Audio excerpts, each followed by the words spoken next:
শিবের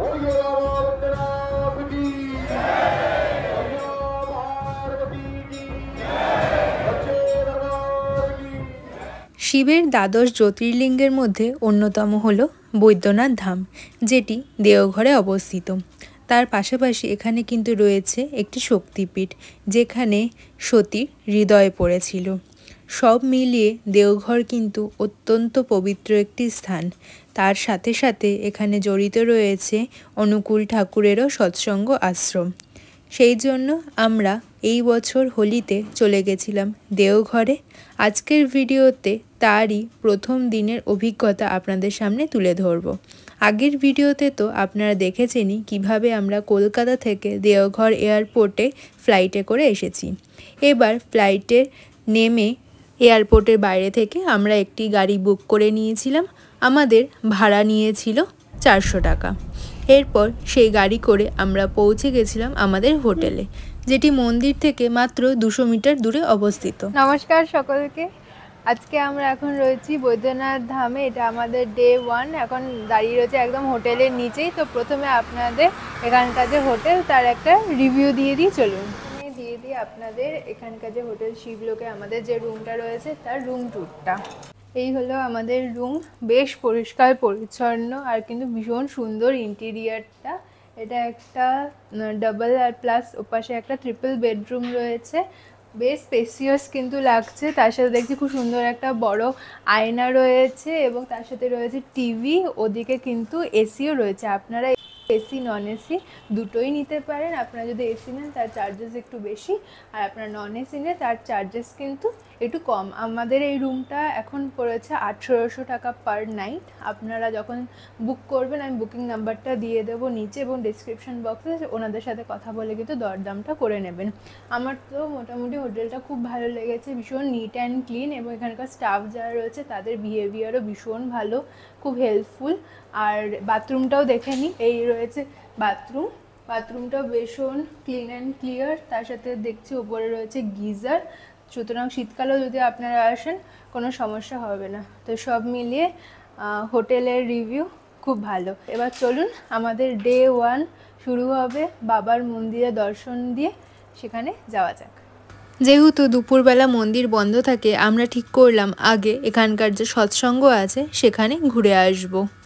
তার জন্য প্রথমেই হোটেল থেকে চলে আসলাম হেঁটে রাস্তার কাছে মোড়ে এবং এখান থেকে ঠিক করে নিলাম একটা অটোতে করে আমাদের সময় লাগলো প্রায় 10 মিনিট মতো। পৌঁছে গেলাম এই যে সৎসঙ্গের গেট, এখানে কিন্তু আপনারা নামবেন এবং এখান থেকে ঢুকেই কিন্তু আপনারা ভেতরে সম্পূর্ণটা দর্শন করতে পারবেন। চলুন আপনাদের ভেতরে নিয়ে যাই। সামনে তো দেখলাম প্রচুর দোকানপাট রয়েছে যেখানে অনেক কিছু বিক্রি হচ্ছে। আপনারা চাইলে সেখান থেকে টুকটাক কেনাকাটাও করতে পারেন। আর ভেতরে ঢুকে তো ভীষণ ভালো লাগলো, একটা বিশাল বড় মাঠ রয়েছে ভেতরে। আর সেদিন যেহেতু দোল ছিল সকলেই কিন্তু রং খেলছিলেন। আর সাথে এই যে বিল্ডিংটা দেখছেন এটা হলো আনন্দবাজার। এখানেই কিন্তু সৎসঙ্গের সমস্ত খাওয়া দাওয়ার ব্যবস্থা হয়। 7 তলা পুরো বড় বিল্ডিং। আমরাও ধীরে ধীরে ঢুকে গেলাম। সেদিন যেহেতু দোল ছিল তাই অনেকটা দেরি পর্যন্তই কিন্তু খাওয়া দাওয়ার ব্যবস্থা চলছিল, তাই আমরা দুপুরবেলা গিয়েও কিন্তু প্রসাদ পেয়ে গেছিলাম। আনন্দবাজারের ভেতরে এসে প্রথমে নিয়ে নিয়েছি পাতা, এবার বসার জায়গায় যাব। বসে পড়েছি এখন আনন্দবাজারে, আর এরপর দেখা শুরু হবে প্রসাদ দেওয়া। তো সেটাও আপনাদের দেখাবো, দেখতে থাকুন। সৎসঙ্গে এই যে প্রসাদ দেওয়া হয় সেটি বিনামূল্যে, কোনো রকম টিকিট বা কুপন কাটার কিন্তু প্রয়োজন নেই। সেদিন ছিল ডালিয়ার খিচুড়ি, তার সাথে বোঁদে এবং চাটনি। প্রসাদ পেয়ে চলে এসেছি নিচে। আর এখন তো দুপুর মন্দির বন্ধ রয়েছে, 3টের সময় মন্দির খুলবে, তখন চেষ্টা করবো আপনাদের মন্দির দর্শন করানোর। এখন বেশ কিছুটা সময় বিশ্রাম নিয়ে নেব। এখানে ভীষণ সুন্দর হাওয়া দিচ্ছে, এই হাওয়াতে বসে বেশ কিছুক্ষণ বিশ্রাম নিয়ে তারপরে যাব মন্দির দর্শন করার জন্য। শ্রী শ্রী ঠাকুর অনুকূলচন্দ্র 1946 সালে চলে আসেন দেওঘরে বাংলাদেশের থেকে এবং এখানে প্রতিষ্ঠা করেন এই সৎসঙ্গ আশ্রম ঠাকুরবাড়ি। ওনার সমাধি মন্দিরও কিন্তু এখানেই অবস্থিত। আপনারা কিন্তু সেখানে দর্শন করতে ভুলবেন না। আমি লোকেশনটা দিয়ে রাখবো ডেসক্রিপশন বক্সে। এখানে ভালো করে দর্শন করে আমরা চলে আসলাম দেওঘরে বৈদ্যনাথ ধাম যে মন্দির সেটি দেখার জন্য। আর সৎসঙ্গের ভেতরে ক্যামেরা অ্যালাউড না হয় আমি আপনাদের কোনো ভিডিও দেখাতে পারলাম না। ভেতরে কিন্তু খুব সুন্দর একটি ছোট্ট পাখির চিড়িয়াখানা ছিল, তাছাড়া ফুলের বাগান ছিল, অনেক কিছুই দেখার ছিল। দেখতে দেখতে চলে আসলাম বৈদ্যনাথ মন্দিরে, আর তখন সবে সূর্য ডুবছে। ভীষণ কিন্তু ভালো লাগছিল পরিবেশটা, আর ধীরে ধীরে প্রচুর লোকের সমাগম কিন্তু শুরু হয়ে গেল সন্ধে হওয়ার সাথে সাথে। এখানে রোজ 7:15 থেকে 7:30টার মধ্যে শুরু হয়ে যায় বাবার সন্ধে আরতি। চলে এসেছি বৈদ্যনাথ মন্দিরের ভেতরে, আর এখন তো সন্ধ্যাবেলার সময় বেশ ফাঁকা ফাঁকাই রয়েছে, একটু পরে শুরু হবে সন্ধ্যা আরতি। তো সেই আরতিটাও চেষ্টা করবো আপনাদের সামনে তুলে ধরার। মন্দির এবং সন্ধ্যা আরতি দর্শন করতে করতে চলুন জানিয়ে দিই এখানকার মাহাত্ম্য। পুরাণ অনুযায়ী একদা রাক্ষসরাজ রাবণ হিমালয় পর্বতে গিয়ে শিবের দর্শন লাভের জন্য কঠিন তপস্যা করেছিলেন। এক এক করে নিজের মাথা কেটে শিবলিঙ্গে অর্পণ করতে শুরু করেন। এইভাবে নিজের 9টি মাথা সেখানে অর্পণ করে দেন লঙ্কাপতি। শেষে 10 নম্বর মাথাটা যখন তিনি কাটতে প্রস্তুত হন, তখন শিব উপস্থিত হন এবং রাবণের তপস্যায় প্রসন্ন হয়ে তার আগের 9টি মাথা জুড়ে দেন। এই জন্যই এখানকার মহাদেবের নাম বৈদ্যনাথ। এরপর রাবণ শিবকে নিজের সাথে করে লিঙ্গ রূপে নিয়ে চলে আসতে থাকেন। এই দেখে দেবদেবীরা অত্যন্ত চিন্তিত হয়ে পড়েন এবং বিষ্ণুর কাছে সমাধান করতে পারেন।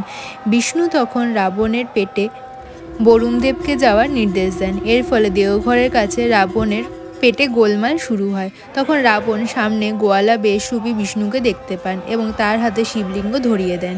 বিষ্ণু তখন এই সুযোগে শিবলিঙ্গ মাটিতে বসিয়ে দেন এবং সেখানেই প্রতিষ্ঠিত হয়ে যায় বৈদ্যনাথ জ্যোতির্লিঙ্গ। রাবণ যখন ফিরে আসে তখন কিন্তু তিনি আর এই শিবলিঙ্গ তুলতে পারেন না। তারপর থেকে শিবলিঙ্গটি এখানে স্থাপিত রয়েছে, তাই এখানকে রাবণেশ্বর ধামও বলা হয়। এই কাহিনী বলতে বলতে দেখুন সন্ধ্যা আরতি শুরু হয়ে গেছে। আপনারা সন্ধ্যা আরতি দর্শন করতে থাকুন।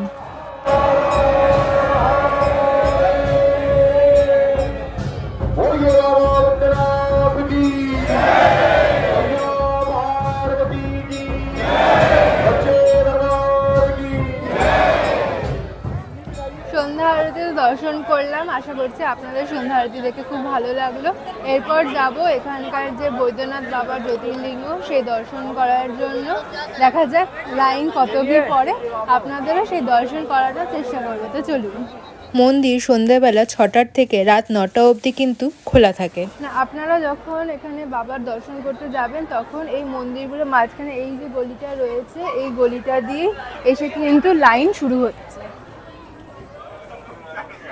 এই যে এখান থেকে লাইন শুরু হচ্ছে। এবার এখান থেকে আপনারা লাইনে দাঁড়িয়ে গোল গোল ঘুরে তারপর এখান থেকে সোজা বাবার দর্শনের জন্য চলে যেতে পারবেন।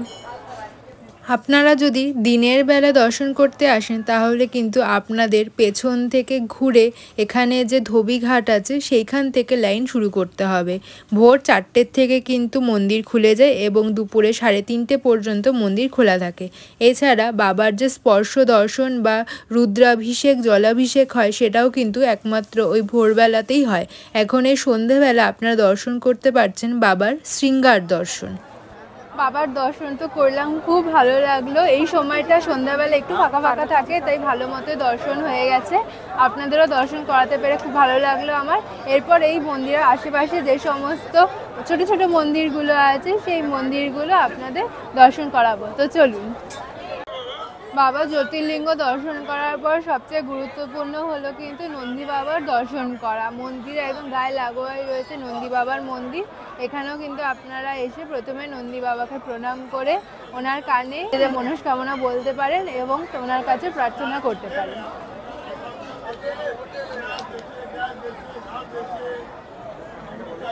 বলো। প্রথমে দর্শন করে নেব এখানকার যে পার্বতী মন্দির রয়েছে, এটি কিন্তু একটি শক্তিপীঠ। চলুন দর্শন করতে করতে এখানকার যে ঐতিহাসিক পুরাণের গল্পটি রয়েছে সেটি আপনাদের সাথে ভাগ করে নেব। সতীকে নিয়ে শিবের তাণ্ডবের সময় সতীর হৃদয় পতিত হয়েছিল এখানে, সেই জন্য এটিকে হৃদয়পীঠও বলা হয়। তাছাড়া এখানকার প্রচলিত নাম হলো জয় দুর্গা মন্দির। এর পাশাপাশি কিন্তু অনেক ভৈরব মন্দিরও রয়েছে এই মন্দির চত্বরে, সেই দর্শনও আপনাদের করাবো। এখন যে আপনারা লাল সুতোগুলো দেখতে পাচ্ছেন এটি হলো বাবার মন্দিরের সাথে মায়ের মন্দিরের গঠবন্ধন। এমন বিশ্বাস করা হয় যে যে দম্পতি এই দুটি চূড়া রেশম দিয়ে বেঁধে দেবেন তারা ভগবান শিব এবং পার্বতীর আশীর্বাদে সুখী পারিবারিক জীবন কাটাবেন। এখন আপনারা দর্শন করছেন মন্দিরের ভেতরের মা পার্বতী। এরপর ধীরে ধীরে এই মন্দির চত্বরে আরও যে 22খানা মন্দির রয়েছে সবকটাই আপনাদের দর্শন করাবো। আপনারা কি জানেন বৈদ্যনাথ মন্দির একমাত্র মন্দির যার চূড়ায় রয়েছে পঞ্চশূল। অন্যান্য মন্দিরের চূড়ায় দেখা যায় ত্রিশূল, কিন্তু একমাত্র বৈদ্যনাথ মন্দিরের চূড়াতেই ভগবান শিবের পঞ্চশূল কিন্তু রয়েছে। চলুন এরপর দর্শন করা যাক এখানকার গণেশ মন্দির। গণেশ মন্দিরের পাশেই রয়েছে ব্রহ্মা মন্দির, এখানেও কিন্তু আপনারা দর্শন করতে ভুলবেন না। দেখতে পাচ্ছি এখানে এই যে দেখুন ব্রহ্মাজি রয়েছে। ব্রহ্মাজির মন্দিরের পাশে রয়েছে মা সন্ধ্যার মন্দির, সেটিও কিন্তু আপনারা দর্শন করতে ভুলবেন না।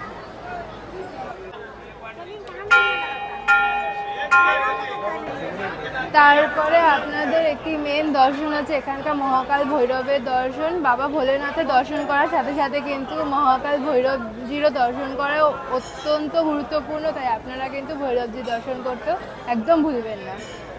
ভৈরবজি দর্শন করে চলে এসেছি আমরা আবার পরের মন্দিরটা দর্শন করতে, আর দেখলাম এরপরে রয়েছে বজরংবলীর দর্শন করার পর তারপরে দেখলাম রয়েছে মা মনসার মন্দির। মা মনসার মন্দির তো খুব একটা দেখা যায় না, এখানে দেখলাম খুব সুন্দর মায়ের মূর্তি রয়েছে। মা মনসার মন্দিরের পর তারপরে রয়েছে এখানে মা সরস্বতীজির মন্দির। মা সরস্বতীর মন্দিরও কিন্তু খুব কম দেখতে পাওয়া যায়, এখানে এসে মা সরস্বতী দর্শন করে কিন্তু খুব ভালো লাগলো। মা সরস্বতীর পরে রয়েছে এখানে সূর্যনারায়ণ মন্দির। সূর্যনারায়ণ মন্দিরও চলুন দর্শন করে নিই। তারপরে রয়েছে এখানে মা বগলা দেবীর মন্দির, ওনাকে মা পীতাম্বরা দেবীও বলা হয়, তো চলুন এখানেও দর্শন করে নিই। এরপরে এখানে দেখে নিলাম বাবা বৈদ্যনাথ ধামের ভেতরে কিন্তু রয়েছে রাম লক্ষ্মণ সীতার মন্দির, তো জয় রামলালার জয় বলে চলুন দর্শনটা করে নিই। এরপরে কিন্তু এখানে মা গঙ্গারও মন্দির রয়েছে, তাহলে বুঝতে পারছেন এখানে কিন্তু প্রায় সমস্ত দেবদেবীরই মন্দির তৈরি করা হয়েছে এবং সমস্ত মন্দিরেই আমরা আপনাদের দর্শন করানোর চেষ্টা করছি। এরপরে রয়েছে এখানে আনন্দ ভৈরব মন্দির, এখানেও কিন্তু আপনারা দর্শন করতে একদম ভুলবেন না। আনন্দ ভৈরব বাবার দর্শন করার পর এরপর আপনারা এখন দর্শন করতে পারছেন এই বৈদ্যনাথ ধামের গৌরী শঙ্কর মন্দির। এরপরে বৈদ্যনাথ ধামে আপনারা এখন দর্শন করছেন মা তারার মন্দির। এরপরে আমরা এখানে দর্শন করে নেব মা কালী। বৈদ্যনাথ মন্দিরে এসে মা কালী দর্শন করতে পেরে কিন্তু ভীষণ ভালো লাগছে, আপনারাও কিন্তু অবশ্যই মা কালী দর্শন করতে একদম ভুলবেন না। মা কালী দর্শন করার পর দেখলাম এখানে রয়েছে মা অন্নপূর্ণারও একটি খুব সুন্দর ছোট্ট মন্দির, একদম 4 চালার মধ্যে রয়েছে। এই মন্দিরটা দেখতে তো ভীষণ ভালো লাগছে।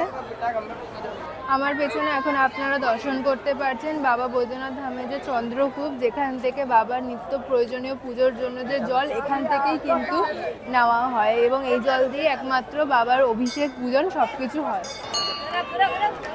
বৈদ্যনাথ মন্দিরে এসে ভোলেনাথের দর্শন করলাম, রাম লক্ষ্মণ সীতার দর্শন করলাম, তাহলে লক্ষ্মীনারায়ণই বা কেন বাদ যাবে। এখানে কিন্তু লক্ষ্মীনারায়ণ মন্দিরও রয়েছে, আপনারা কিন্তু অবশ্যই এখানে এসে লক্ষ্মীনারায়ণজির দর্শন করতে একদম ভুলবেন না। একদম পার্বতী মন্দিরের গায়ে লাগানো রয়েছে নীলকণ্ঠ মন্দির, সেখানেও কিন্তু আপনারা দর্শন করবেন। भोलेनाथ शिव शंभू तेरी शरण में हम हैं आए, बस लीन रहे तेरी भक्ति में और कुछ भी ना हमको सुहाए।